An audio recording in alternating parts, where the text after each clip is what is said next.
where they stood only 52 institutions in 2013, today Kenya is home of 238 institutes, representing a 435% growth. With this transformation, every Kenyan child has a chance to make it. So fellow Kenyans, in our effort to foster inclusivity as well as gender parity, the one thing that I am truly proud of is how we have built women leadership and expanded their fields of participation in governance.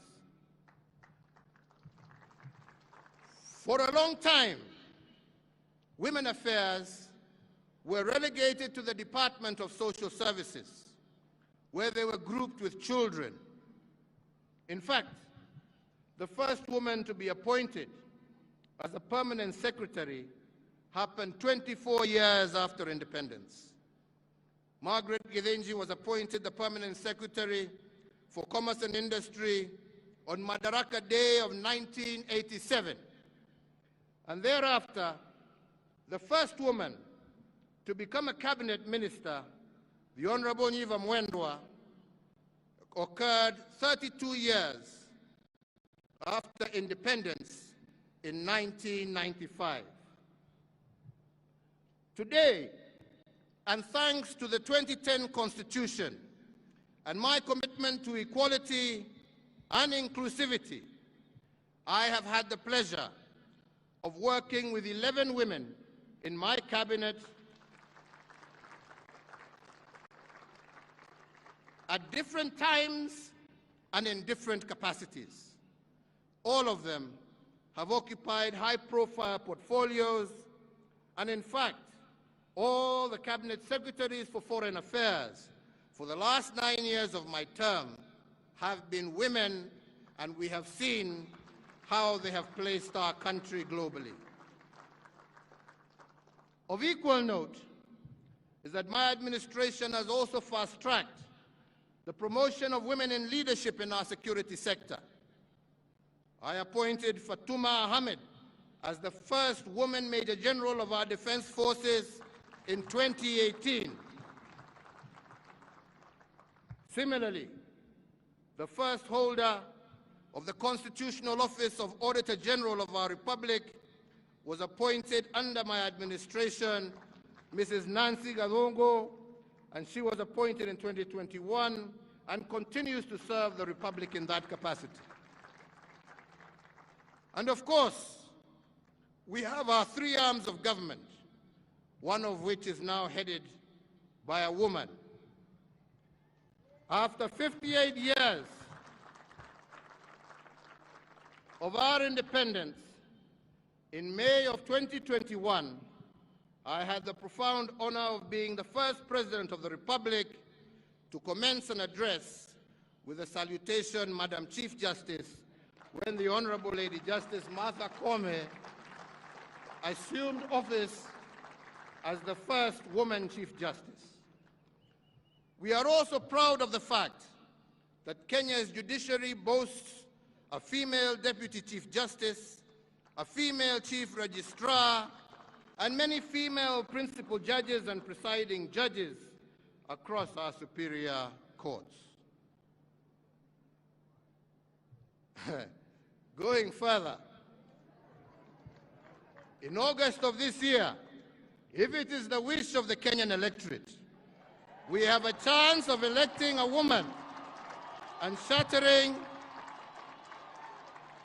the glass ceiling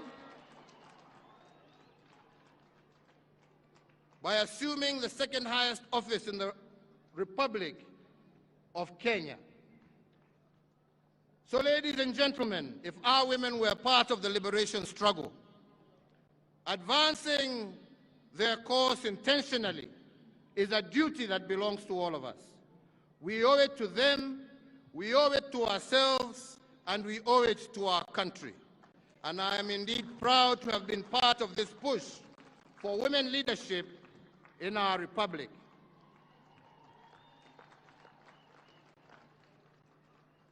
Fellow Kenyans, ladies and gentlemen, Now I will give a further account of how my administration has multiplied the fruits of our liberation. And I will give this account using 4 legacy frames that have guided our execution of the mandate bestowed on us over the last 9 years. These are what I have been calling the big push investments: economic acceleration, restoration of dignity, as well as political stabilization. I begin with the first legacy frame of the big push investments, and I want to start this frame because the question many have begged is why the heavy investments in infrastructure. I have been asked severally why we have built the dams, expanded ports, built new ones, increased our road network, revived dead railways as we have built new ones. And our logic here has been very simple. It has nothing to do with what we have built, but everything to do with why we did it. The naysayers have said that we should not invest so heavily in infrastructure because people do not eat roads, they do not eat bridges. I have refused their pessimism because I know what a new road means to a farmer who has for decades been unable to get their produce quickly to the market.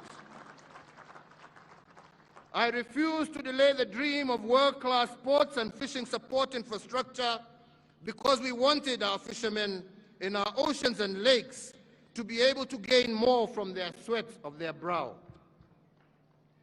I looked at a nation whose potential was being limited by road connectivity and vowed to open up Kenya to ourselves and also to the world.